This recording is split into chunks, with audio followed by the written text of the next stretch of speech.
And yep, there it is. There it Hey, is. what's up, everybody? Welcome back to season 2 of Conversations in Pop Culture, where I have with me for a third time Tyrone Jackson from Sovereign Comics, the Sovereign Universe. Yep. So welcome back. Thank you. I'm glad to be back. Yeah, that's crazy. Number 3. The wild part is like kind of around this time. You know, I was on your show last year for the first time.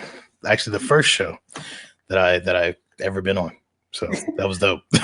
So it's almost like an anniversary in a sense. It's kind of cool. I set the standard. That's what we're talking about right there. Yep.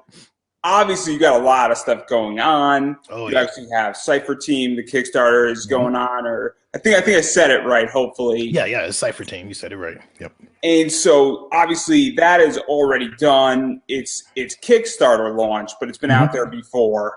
I do want to preface that. But before we get into everything, what is Sovereign Comics? What is the Soverse?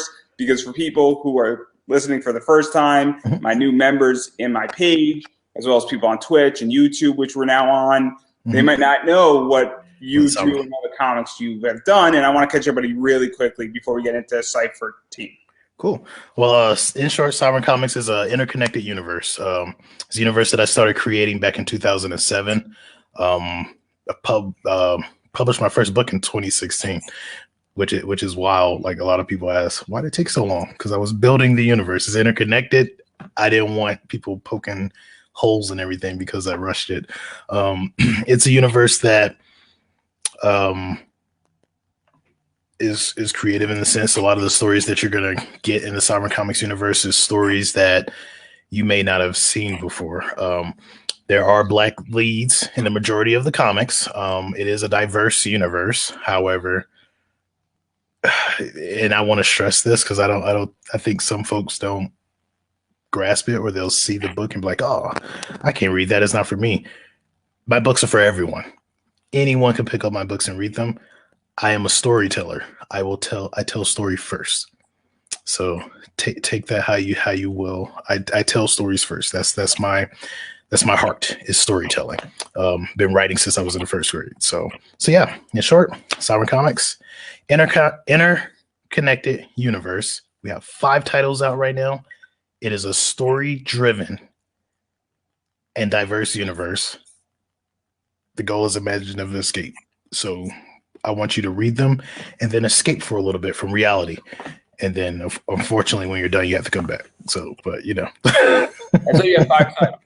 I have 5 titles out right now, which is crazy because this year I'm adding 4 more titles to the list. 2 of them, I'm not going to say they're easy. That's the wrong word to use, but it will be a little, I guess, less stressful because it won't be the same as me running the floppies because it's going to be 2 graphic novels. So I'm not, those are they're going to have end of the year launches or end of the year publishing. So as long as I can get those finished by the end of the year, they'll be good to go. If not, then they'll just cross over to 2022. But the other 2 titles that are being released this year, they're going to be floppies, but I'm only doing their issue 1s this year just to see how they're received and see what folks think about them.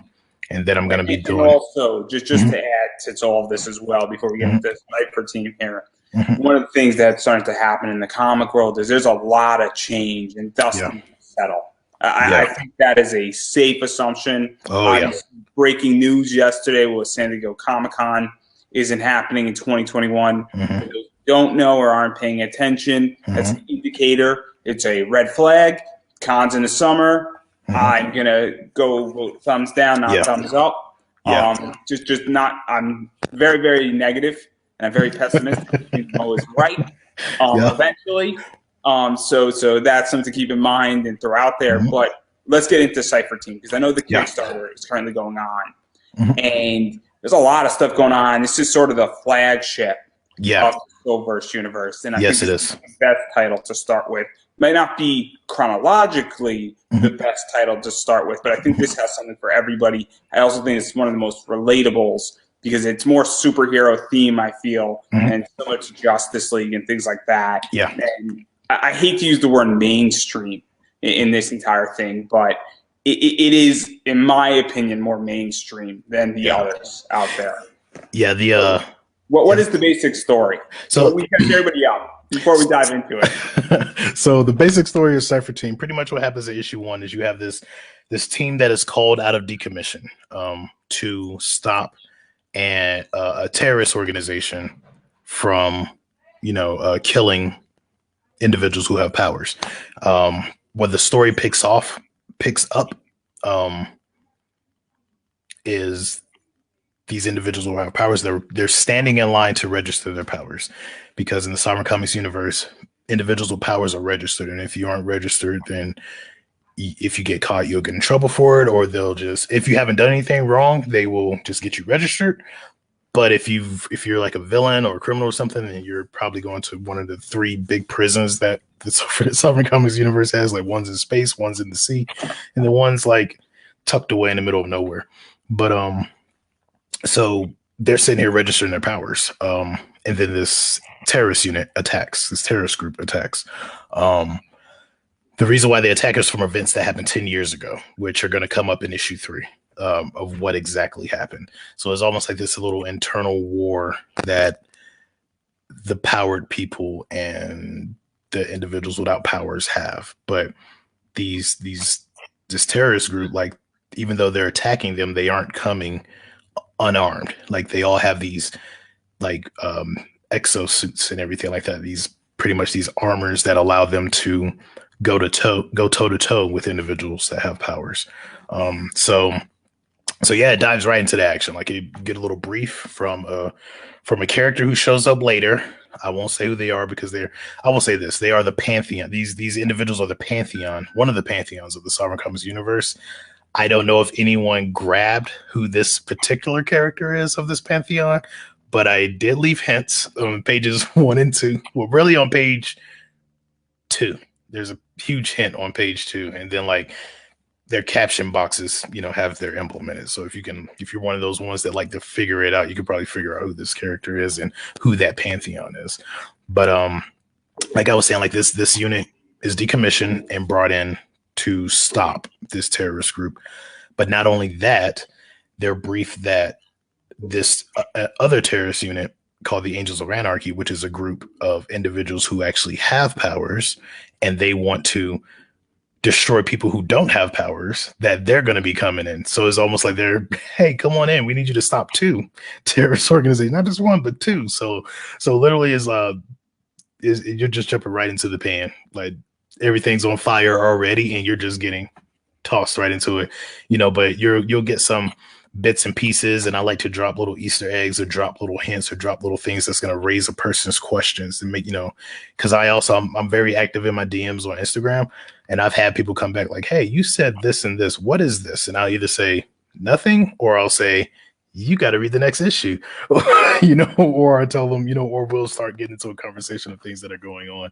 And issue 1 of Cypher Team, there's a couple of things in there where people have come back and asked questions about, what does this mean? What does that mean? What's going on here? So, yeah. So you can go further into this, because obviously Cypher Team is not the only superhero team. I believe they have lineage of people from the first team. They have some commandos and special ops. They also have an assassin that I guess turned good, or maybe is being forced by the government to avoid jail time. That's up in the air.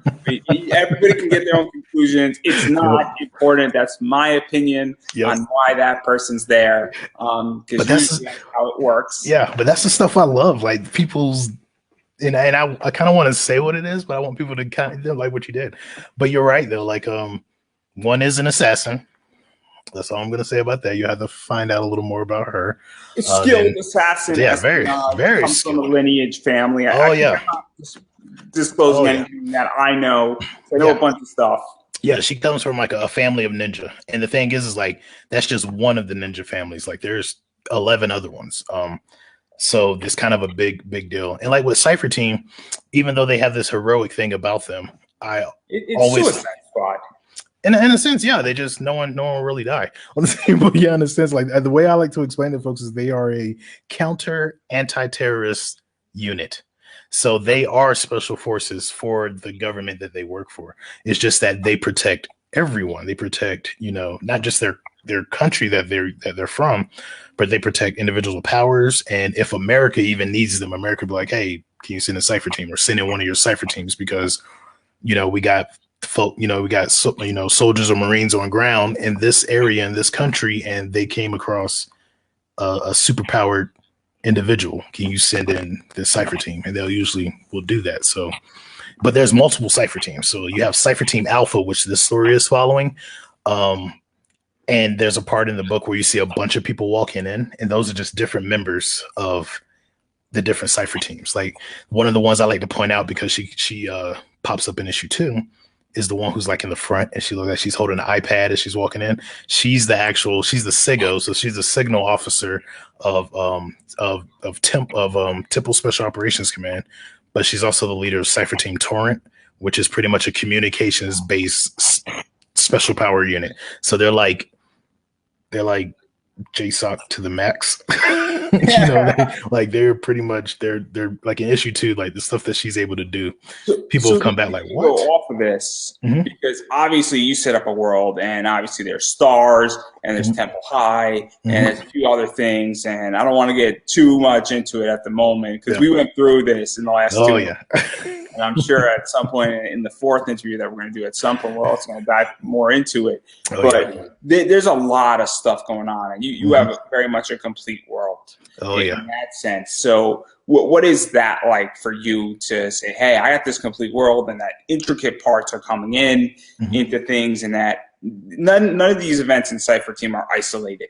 Just because we have a story that's dealing with, the Anarchy Angels, I think they're called. Angels of Anarchy. Angels of Anarchy.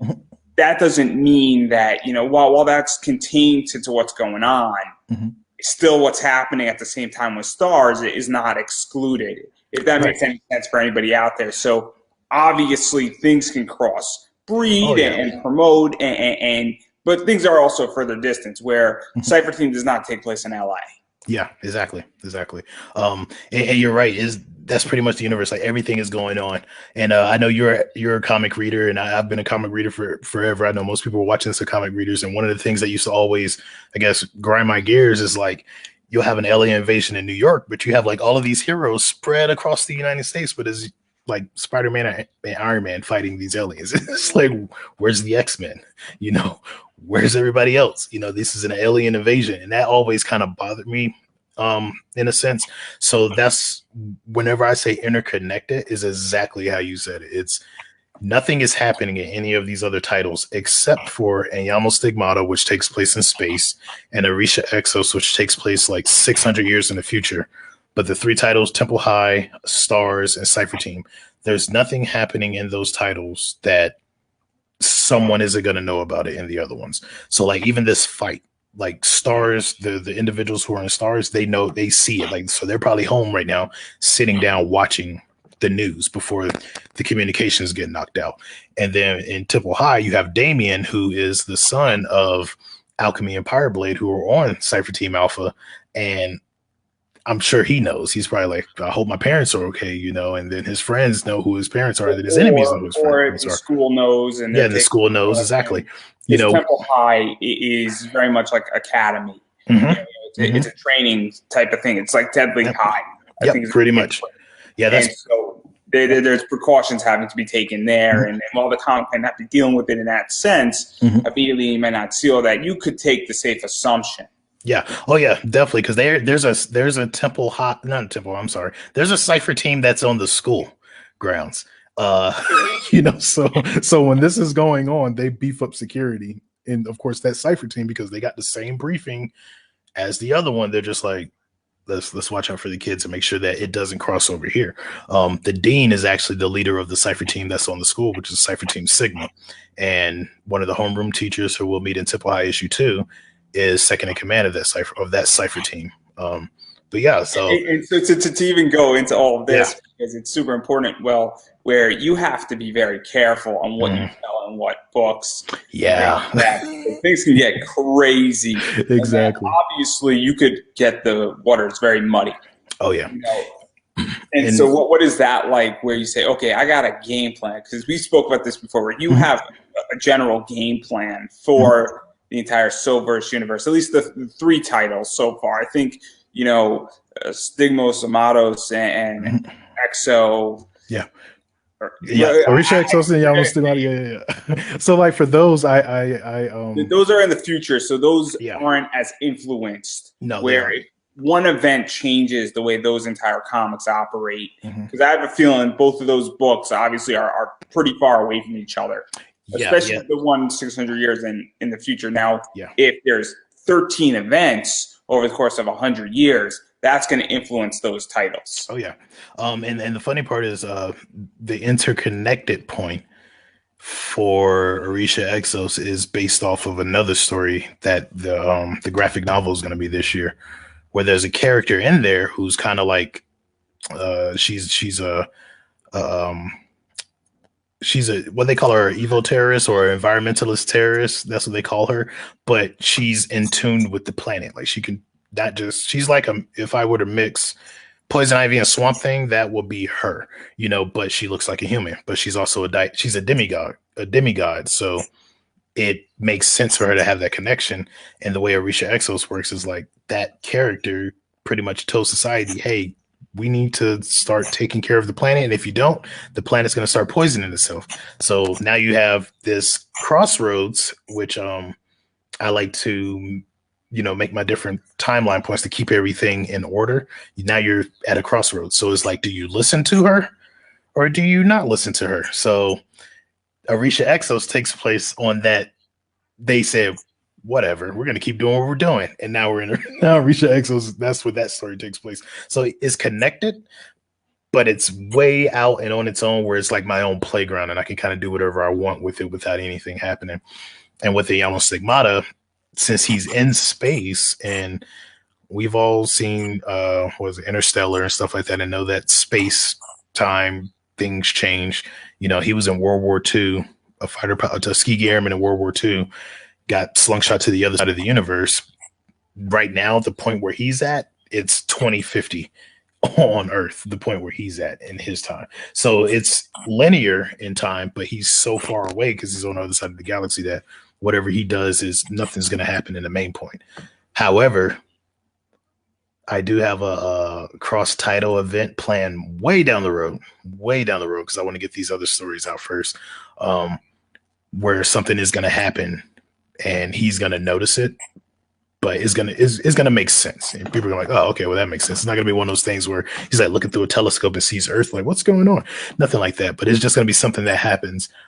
And he's just going to be like, well, what's going on? Like, what's that? And then they're going to be like, oh, that's headed towards Earth. And he's going to be like, what? But they're not going to go because they're going to have their own mission. So he's going to be like, well, hopefully someone's there to stop that. So but he's going to be doing his own thing, because he has his own life at that point. But yeah, it's weird with the connections. That's one of the things, like you said, to not keep it muddied is like, I have my ideas and I throw them out there, write them down. And I already have in my mind, some of this stuff is going to get chopped. I can't throw everything into a story. So things get chopped just so I can make sure that it stays streamlined and that the story stays cohesive and that things don't get muddy. Like, there's a lot of things I want to do, but I can't, because if I start doing everything that I want to do, then that's when I'm going to start getting plot holes and, all sorts of crazy stuff for people to, poke holes in. And I don't want that. Like, I want everything to be solid as it can be for a human doing it, but I want everything to be as solid as possible. So, and we're going to dive into some of this stuff a little bit as well, furthermore. But to get back to the story, obviously a lot of stuff is being thrown out in here. Issue 1 is done. Issue 2 is also done and can be picked up. It's now just the physical copies do preface that. And I think what happens in issue 2, and obviously we're starting to head towards some serious issues between all 3 of these groups. We have issues of power, overpowered, people feeling unsafe with these powers is a big theme in this book. Obviously, people have vendettas. They want revenge. They don't like each other. There is issues between members of the team themselves, as well as the Angels of Anarchy have some issues. And well, there's a lot of stuff that happens with all this stuff coming together, and it raises a lot of questions in many ways. Where it's, what is power? How do you handle power? Is registration the answer? I know that Marvel has thrown out this question with Civil War to some degree, and that's a big debate. You know, that's happened in the superhero world, both in the comics and even outside of it. And then even bringing it to reality as well and taking it a step out. So what is that like, that they're all that out there? Because these are really actually deep philosophical questions about heroes and being an adult and having responsibility. Not to sound like Spider-Man here, but no worries. So like with the registration, it was one of the things that I always kind of wanted to be the issue. Even though Temple and America and NATO, they got together and said, well, we have to have some type of way for the rest of the world to track, you know, these individuals with powers. Not everybody follows it, you know. But in the same vein, it is kind of dangerous for those who do register themselves. So a lot of people ask the question like, well, is it actually beneficial for me to register myself? Because if I do it, you know, only thing it takes is someone to get into the system. They find out who I am, find out where I live, find out my family line, and then they start hunting us down, which, you know, story fodder. But that's all I'm gonna say. But like, you have the protectors of mankind is what they call themselves, the anti-terrorist one, the individuals who don't have powers, they are hell bent on destroying individuals who have power. They are highly connected. Like they got people in the government. They got people who are part of them that are teachers, doctors, people that are probably working at these registration sites who are part of this organization. You know, they're everywhere. But a lot of people don't see it as that. They're just like, oh no, they're just the ones that are, and this is like a reflection off of real life. It's like, they're just the ones that are, you know, openly hating the people with powers. And it's like, no, they're everywhere. Like the dude that runs it, people don't even know that he's running it, you know, because he's one of those, he's a philanthropist. He is the type that's like, no, let's build this school for students with powers, for kids with powers, and let's build this park for kids with powers. Let me donate this money to this hospital that specializes in the genealogy of the Zenith and the Phenosapien. Like, he's that type of person. So people were like, it can't, you know, people won't think that it's him, but he's the one funding everything. You know, he's the one that's behind all of it. So there's a lot of things going on in there. Just the everyday human question. There's a lot of deception that I want the readers to figure out and pick out. You know, one of the things, like you mentioned with the characters in Cypher Team, how some of them don't get along. That's just everyday human. Like they're going to go and get the mission done because they're a team.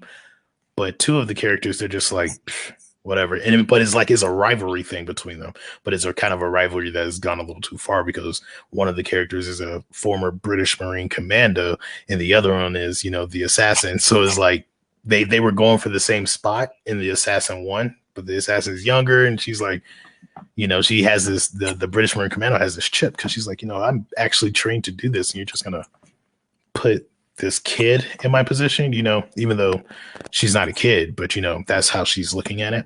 I'm like, she doesn't have the mental fortitude for it, you know? So it's like, they have that back and forth, but they're woke. And it's weird because since it is a military type unit, you know, that's what they are, even though they have this back and forth, and it's going to be shown in issue 3. If you step in between that, you're gonna get destroyed. Like, they're both gonna take you out. So it's like they can mess with each other, but you don't you do it. You know, so they do have that attitude about it. And the same thing with the Angels of Anarchy. Like, 'cause you have different individuals. They're there for one common goal, but they each have their own individual goal. So you're gonna meet 2 more characters later. I think issue 3 or issue 4, you're gonna meet the other 2 characters who are part of that. But they're just coming together for one common goal. And that common goal is to bring forth what their leader, who was destroyed 10 years ago. So they want to bring his ideas and everything forward, but they all kind of have their own thing. And they're all just coming together because their separate ideas can lead to that one idea. So Yeah. And there's a lot of stuff going on because this Oh kind yeah. of gets right into it where obviously there is a showdown. There's consequences for actions Oh in yeah. many ways in this particular book and what's going on with it. And so I don't want to ruin too much. Yeah. Yeah. I'm trying to watch what I say because like every time I do my Friday Night Lives, like my some folks who actually like really, really into it, who have read all the books and they're kind of on the team now, either as cosplayers or they, I might spitball ideas with them, like because they know a little bit more and they're like they put up like the smiley, don't say anything, like you're getting too close to spoiler territory. So I try not. That's why I'm like, I can't say that. But I try to tell as much as I can without ruining anything. So I want to dive into what I think is even more interesting with this. So I like the business side of Kickstarters a little bit more than I actually like the creative side. I tend to gravitate towards more business stuff. Yeah, there's a whole reason why I'm in a particular sector in the comic world right now, and I'm itching and gaining towards that. But I'm not going to say too much about it because people who follow my secret page know all about that. That's not advertised. If you look hard enough, you'll find it. But it's not dirty, so I want to make that clear. But anyhow, obviously, Cypher Team 1 and 2 are out digitally. Right. And I know that Cypher Team, the first issue had floppies or had regular issues. But then that's sort of going away, and that's what this Kickstarter is about. Yeah. And so, because Cypher Team never had an official Kickstarter. Right. It didn't. From my understanding. Or it didn't fund. No, it didn't have one. Cypher Team issue 1 or issue 2 didn't have one. Pretty much all of my books I paid for out of pocket. So this is what I want to talk about. So obviously you've now gone into the Kickstarter game. And so what is that like? Because it is a different position to be in when you have the work done, you have issues 1 done, you have issue 2 done. Obviously you're working on issue 3 and it does change the position because the artwork is paid for.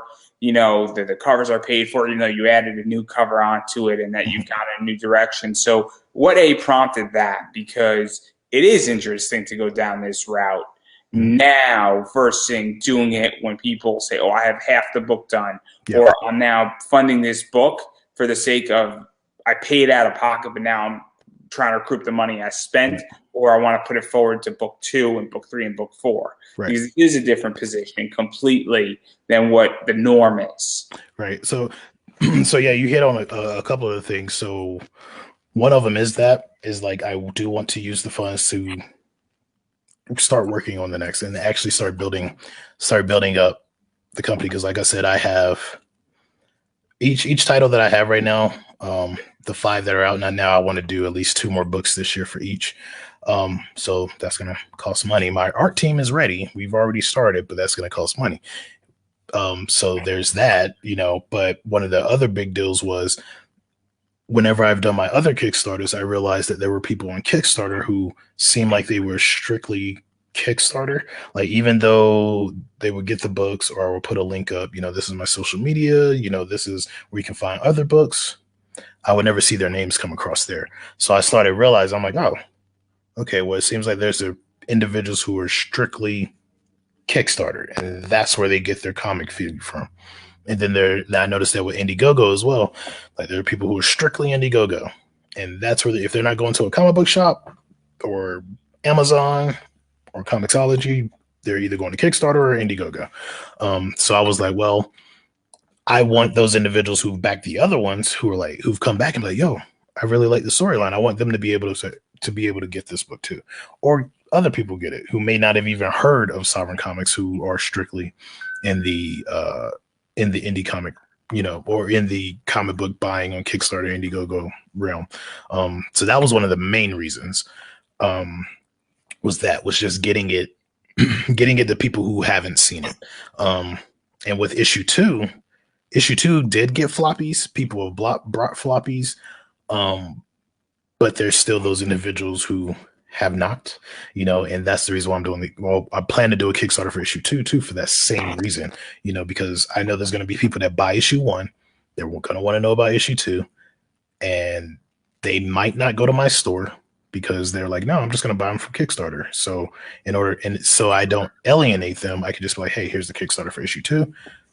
You can get it here. We can get the prints. The rest of the money that's made, all of that money is going to go towards issue 3, towards my other titles, because we're continuously building up the universe. So yeah, no pocketing. Like, I haven't been pocketing anything. Everything's been going right back into the business. It's just like, oh, money, recycle. It goes right back into the business. So to even talk about that, because it is a different position, though, yeah, that you're in, because when you don't have to worry about paying your artist back or money necessarily leaving the business, that means that money can go into it, or money can be repositioned in a company, and things of that nature. So obviously that allows for more freedom. It also allows for other things to happen. It allows for the goal to be lower in many ways, and a variety of other things that can happen with that. Right. And also, you've done some interesting stuff with this as well, where obviously you've gone and got a new cover. So let's talk about that, because, I'm going to say something and I know how it's going to sound, but sometimes a fresh coat of paint does the trick on fixing a problem. Sometimes a name change also fixes the problem on certain things. So obviously, what is that like to go down that route? Because it does sort of make, I guess, your old people say, hey, I could have this old cover. Yeah. And now that's going out. And it's sort of like, oh, cool, I have an exclusive. That's the old cover. But now I can also get this new cover, and the old covers are never going to be reprinted again. Exactly. And honestly, that was like a conversation when I did one of my lives, and I was, talking about doing the Kickstarter. And of course, a lot of people who step in my lives and on IG and stuff, they were like, well, we already have Cypher Team. And I just asked, I was like, well, I didn't really like that cover. That was like me and my art teams. One of the first things that we did in building this universe was that cover. And neither of us liked it. Neither of us liked it. But we did it. And it's not a bad cover. I mean, it's a good cover. But I also, as I learned more stuff and learned from individuals who've been in the game a lot longer, or individuals who are just, they're like reviewing for decades and, graders of comics and all this other stuff. One of the things that I kept hearing was that a lot of newer comics have stopped telling the comic story on the cover. So it's like, you'll get a cover and the cover does nothing for the story on the inside. It's just a beautiful, beautiful cover.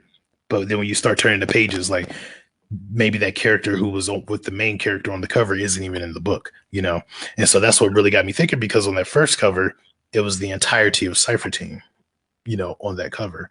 However, it's mainly, issue 1 is mainly really dealing with one member from Cypher Team who's getting action, and then another member who's part of one of the seeker units, which is a search, evacuation, and quick response units. She's part of that unit, and she's getting action. So I went back to the artist and I was like, hey, let's redo this cover. I was like, I want to give it something that's more in tune with the story. And there's a scene in the story that I was like, maybe we could portray this on the cover and just make it more dynamic and make it where this is the part that, the terrorists were seeing when she was coming in for her landing. And then we got that cover, and I'm like, okay, that's perfect, because there is a part in the book where what's going on with the cover, like, pretty much you will be in a sense, you're the terrorist looking up and seeing her get ready to do this.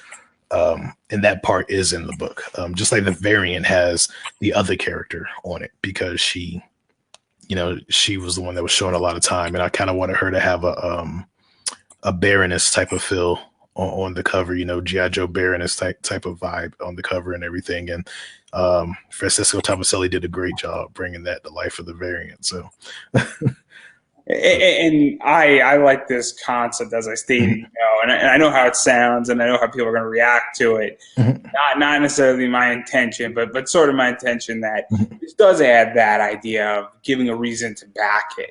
Yeah. Where it is a variant, but it is still an issue 1. It is still a number 1, from a collectible standpoint. And look, I don't know the whole indie market. That's not really my jam per se. I'm more mainstream as far as collectible and buying and selling is my background. But obviously, it sort of fits, I guess, a weird position, because it's not technically. It's almost like a reprint that's a 00111. Right. And it will be a reprint. There's individuals who have like, 00111, and they have those. And then there's individuals who have, hold on, actually. So the barcode is that, for those who don't know what I'm referring to, a barcode actually on mainstream comics determines the issue number, the variant type, and then the printing. Yep. So, like, I don't know if we can kind of see that. Hold on, but yeah, this is what we're talking about. This part right there. So yeah, so there's going to be individuals who have the 00111. This one is a 00112, but these other 20, because I've only made it select, so they're going to be 00113 and 4. But yeah, this cover as a whole is going to be, this is the old cover, but this cover as a whole is going to be fully gone, and that'd be the new cover that replaces it. Yeah, so this is the new cover. I wanted to mention it. I know it's sort of going right in the middle between us, but obviously this is the new cover for those who are interested. Obviously, you could pick that one up in there. So that's something I wanted to mention really quickly. And then obviously since we're on it, and I think this is the old cover. Yes, yep, that's the old cover. Which I think you have a few more of these still left around, right? No, those sold out. So these will be your new print of that cover. So there we go. So obviously, if you get a print of it, I just want to give an example here. So obviously, there's this one right here, which is the old cover. This right here is the new cover, and then the one that Francesco Tomalsi did, I think Tomaselli. And so this is the sort of new one. So let's talk about this one. And is this the orange back as well? Yeah. So that's the orange back exclusive. That's something that I do in the Sovereign Comics universe, basing off our company colors. But the orange back exclusives are variants that we do. Francesco Tomaselli and Marvin Marvita are really the only ones that I've allowed to do orange back exclusives. And pretty much the way those work is there will only be 100 sold. So if this Kickstarter, if 100 backer, like if we get to the point where 100 people get that cover, that's it. You only see it in this Kickstarter. It will never come out or never be sold anywhere else. But if it was only like, we got enough backers, but only 50 people got this, then we'll probably sell 50 more. So but the way that I have the orange back exclusives, there will only be 100 of those sold. And the reason why I chose 100 is because right now I'm small. So the smaller the number, the more rare they are. But as things grow, that number probably would start to grow. But it would be for other covers because, like I said, once these orange back exclusives that I have, which right now this is the first one for Cypher Team. There's one for Stars. There's one for Yamo Stigmata. And then there's one for Temple High. And none of those have hit 100 yet. So once they hit 100, that's it. They're gone forever. So let's talk about this cover because obviously this is something that is exclusive. And so where do your ideas even come for these? Because obviously this is not, and I'm a cover guy. Obviously I buy into a lot of covers. I'm a big Zenoscope fan. I'm a big Michael Turner fan. Paid good money for a Michael Turner. Actually, not that much. It's like $30 for a Michael Turner, which isn't bad. Super cool. Virgin cover too. It's awesome. It was an intense eBay bid. In the middle of my interview last night, which is even funnier, but that's a different discussion. But like, where do your ideas for covers come? Because obviously when you have an orange back, you have something that is 100, or let's say that in 5 years from now it becomes 200. It's the limit for an orange back because your audience has doubled in size. Where does, obviously I feel like more effort has to go into something like an orange back, and also it's a higher backing pledge on Kickstarter. And not to say that your artist doesn't put love and effort and other things into the regular cover. That's not what I'm trying to say here. But I get it. I think what I'm trying to get here, and I'm being very careful with my words, is that when you're spending $30 for a cover, I expect something more of a bam, wow factor. Versus, just this cover A. And I don't think I'm out of bounds when I say any of that. Correct me if I'm wrong. No, you're not. So one of my main things is like I definitely all of the Orange Back exclusives, all of them are Virgin variant or Virgin covers, Virgin variants, because I just want the art to show. Um, and usually they'll have something that you won't see again. So, for instance, that character, because she isn't, even though she did a lot of damage, and did a lot of had a lot of screen time in issue one, she will never be on a Cypher Team issue cover by herself. So that's one of the rarities right there. So you'll have this character, she'll never be on an issue cover by herself. So that's already a rarity. One of the things I did with Temple High is with issue one, you don't see the students in their training uniforms, but on the Orange Back exclusive for that, they're in their training uniforms. Except for Damien, you get to see him in his, but the rest of them you don't get to see him. So it's almost like an introduction to what they look like when they're in their training uniforms.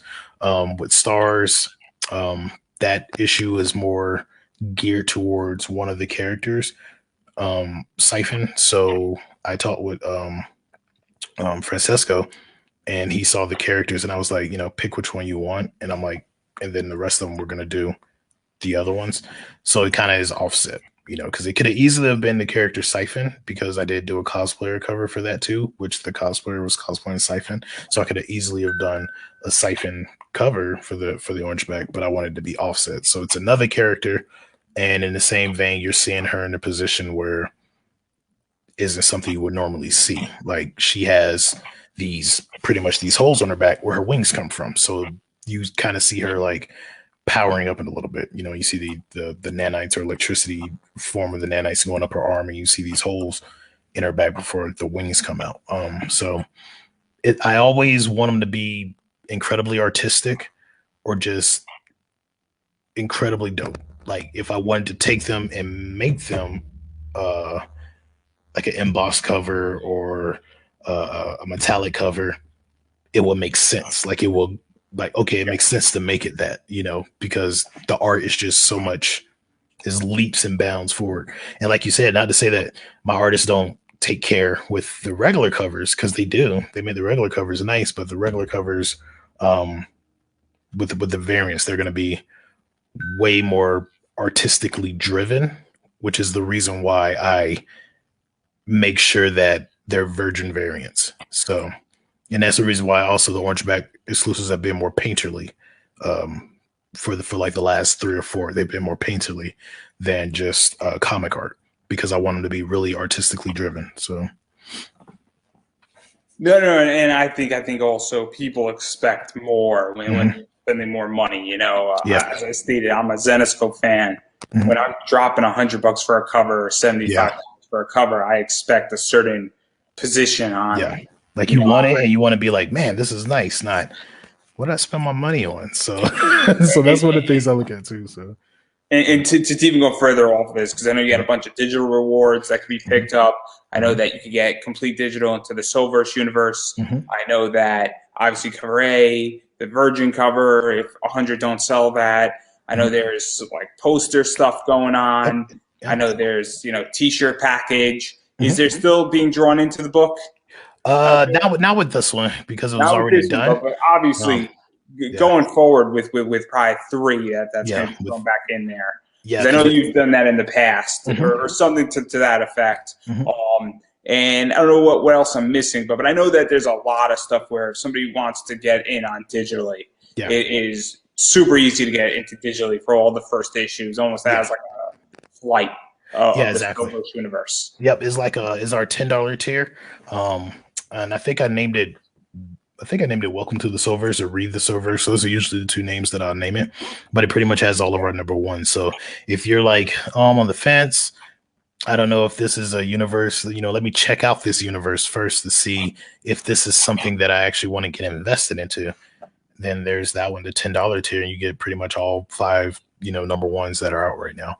And the cool thing is as more number 1s come out, that packet is going to get bigger and bigger and bigger. So so it won't just be those 5. Eventually the other number 1s are going to be thrown into the mix too, as the world grows more.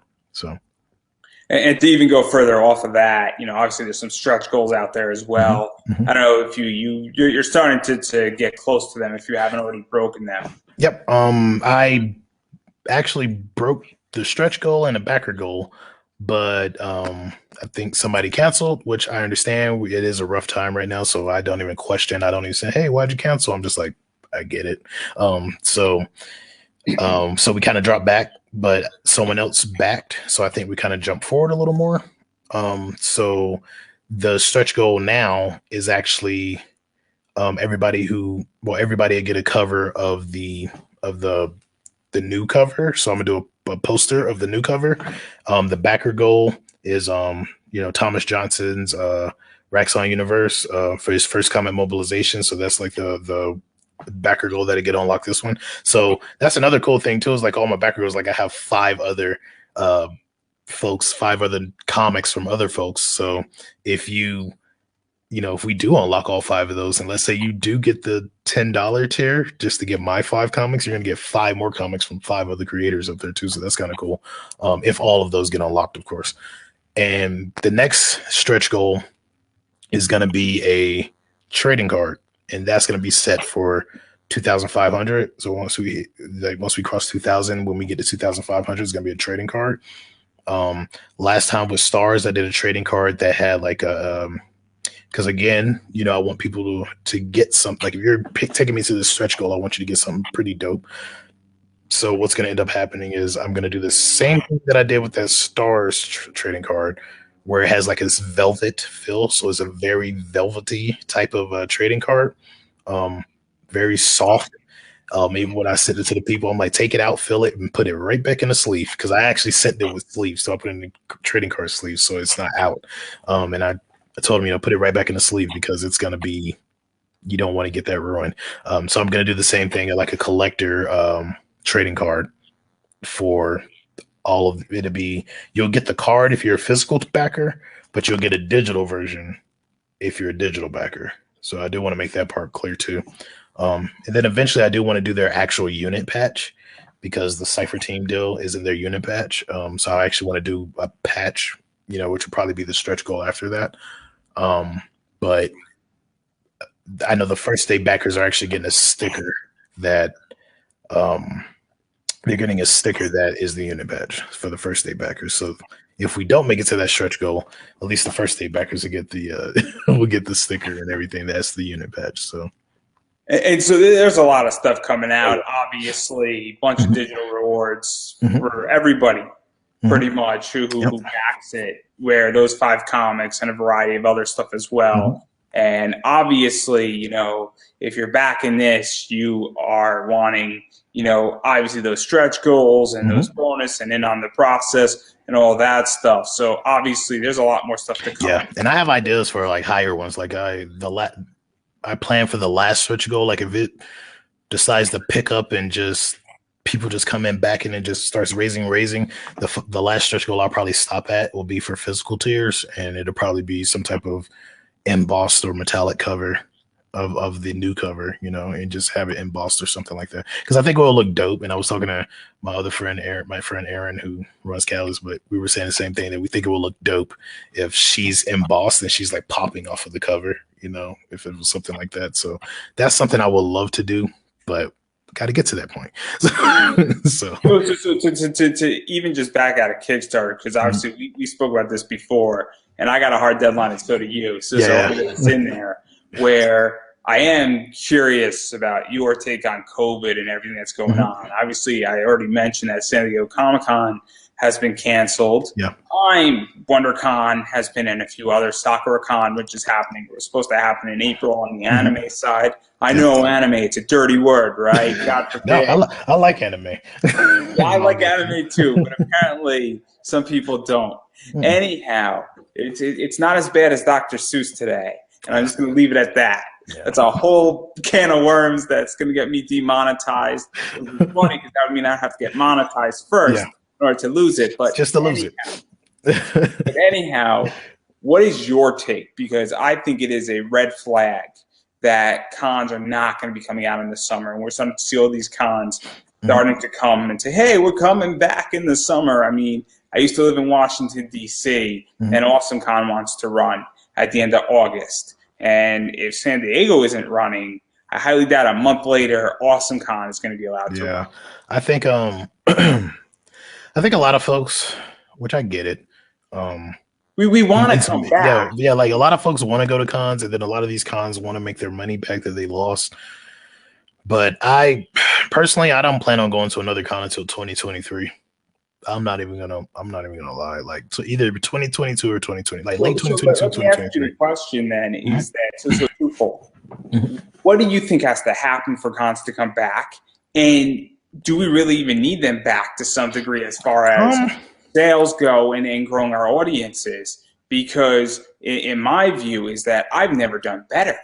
Yeah, and that's what I'm looking at too. Like I've gone to cons, I have tabled at cons, but I feel like last year I did better than what I would ever do with the con. And I'm actually, for this year, I plan on, in September, I plan on having the Silvers Con, like running my own con digitally, because that's where everything is at right now. Like podcasts and shows and getting out there and talking to your fans and doing these lives. And yeah, you might not be able to shake hands with them and speak face to face with them, but eventually that's going to come. But you can't ignore them because you can't, shake hands with them. You know what I'm saying? Like, you still got to go out there and do these lives and do these shows and get out there and let your fans know, hey, I'm still here. I still care. Hey, we're still trying to make it work. And it's like a lot of people are still stuck in that physical, because my brand has legitimately 10x in the last year. In 23 days, it's going to be a year since I started doing this. And my brand has legitimately 10x, and my capabilities and my credibility and the guests I get across the board, from everybody from indie all the way up to some of the top people in their professions. I mean, it's clear to me that it's going in a certain direction. Yeah, it is. So for me, I don't know if I'm ever going to go back to a con.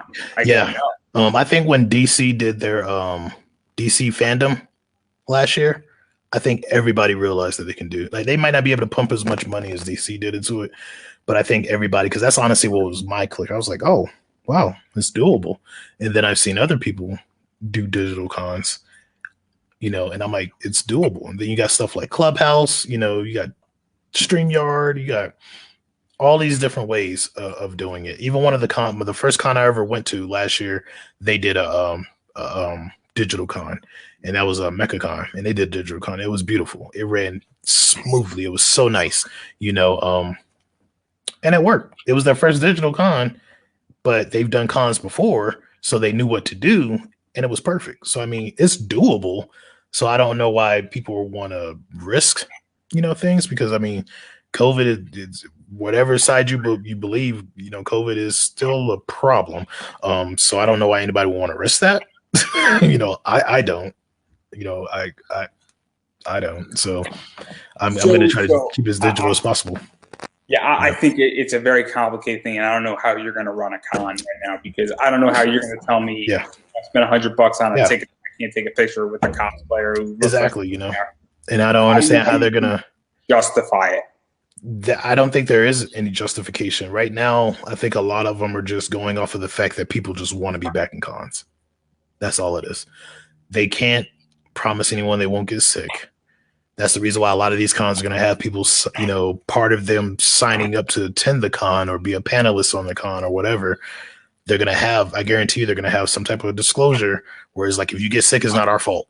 So that right there should tell you. They're not paying panelists. And I'm going to tell something right now. I'm not going.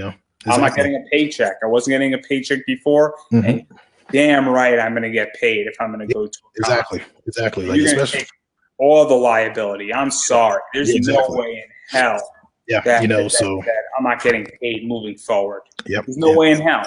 It's just my game has changed. Yeah. But that's a different discussion for a whole different day. That's a Thursday night conversation, because I'm going to be on some of these podcasts on Thursday night, and I am definitely going to be talking about that. Oh yeah. But that's a different conversation. Again, hard deadline here. And we want to talk about that entire discussion. I'm open for everything. But I do want to give you an opportunity to promote yourself. Where can people find the Kickstarter? Where can people go buy the other books that are out there? Obviously, I'm a big proponent of that digital pack. Whether you want people to go at a higher rate, that's totally up to you in promoting that. I like that digital pack a lot, because I think it gives everybody the biggest bang for their buck. I do too. Like, that's one of the ones I usually tell folks, like, if they're new to the universe, I always push that, and that's the reason why I put it there for those individuals who've never heard of Sovereign Comics and they just want to, kind of dip their foot in and see what's up. Because I mean, that's digital, so you're not, paying higher for physical. If you don't like them, you can just delete it off your iPhone, iPads, Galaxy, whatever you have. You can just delete it You can off. tweet about it, and yeah, you can tweet about it like this comic sucked, and I'll tweet back and be like, I'm sorry, so we'll do better next time. But is the number ones, you're just dipping your foot in. You're not fully investing. And a lot of people who have gotten that have come back and bought physicals, or they'll get the digital and they'll come back and buy the physical of of that. So I push that one too. There's also the tier. Where can people find it? Because that's the big thing. So the quickest way to find it, if you go to links.sovereigncomics.com, I do have a link inside of there that will say Cypher Team Issue 1 Kickstarter. And if you click on that, it'll take you to my Kickstarter. And also, if you want to follow me on Instagram, is at Sovereign Comics. Same thing on Facebook, and I also have that link in my bio, so you can click that link and go there. If you go to Kickstarter and type in Cypher Team, CYPHER Team, I01 ongoing, it'll pop up for you. So yeah, those are the quickest 4 ways to find it. Yeah, you probably go. I guarantee if you go to Google and probably type in Cypher Team Issue 1 Kickstarter, it'll probably pop up too. But those are the surefire ways to find it. Don't go to Google and type it in because I don't know where it's at yet. So, on that note, because I know you got to get out of here, and so do I, because I got one in 15 minutes, and you probably got one in like 10, right? Yeah, that's about 10, 15 minutes. Yeah. So we got 2 minutes essentially. We're going a minute over, but. Obviously, I want people to go check it out. So obviously, just type it in on Kickstarter. It should pretty much come up. Yeah, it'll pop up. I think I'm the only Cypher Team on Kickstarter. So if you just type it in, it'll come up. If you just type in Silver's Reign or Sovereign Comics, right down, you could follow. SOVEREIGN. At the Silver Reign Comics, check that out as well, and it'll also pop up. And see if you like it. Check it out. Digital again, $10, 5 issues, pretty affordable, pretty cheap, and it is the best way how to support creators. Because if you like something, you have to support indie. Yeah. And as I stated, you got to throw money at it because that's what has worked and that's what actually means something. Mm-hmm. But COVID's tough. Completely get it. It's a tough world out there, and your first priority before supporting anybody else is making sure your 4 walls are good. Your internet's on, water, food, shelter, electricity. You got food on your table. You're healthy. Your family's healthy. Your dog's eating right. Super important. You also have money that in case something goes wrong in the next month, because if you think things are going to be better next month, I think they are slowly getting better, but there is still a hell of a long road ahead. There is. And make sure that you are safe first. And then if you have extra money, support projects. But in the meanwhile, you should definitely support on social media. That is ultra important. Email lists. I think you have an email list at this point. Big one on that one as well. Definitely sign up for email lists. They're free. Definitely sign up and follow people on Twitter, Facebook pages, Instagram pages. Makes a difference. And also commenting on that stuff. Super important. And if you'd like to give me your credit card, and I'll just take whatever I need out of that. I am more than happy. My DMs are open. And you are more than welcome to send that to me, because this show also doesn't operate. It's got bills to pay. So please, if you would like to send me your credit card with whatever, and you're cool with me spending whatever I need to spend, I will happily accept that. And on that note, I will give you the final word. I was just going to say, too, I'm a big proponent in that, too. If you can't, don't worry about it. We're going through some hard times right now. And if you can't do the $10, I do have a $2 tier, which is the digital. I try to make my digital tiers $2 because I know some people may not have it, and that's fine. I get it.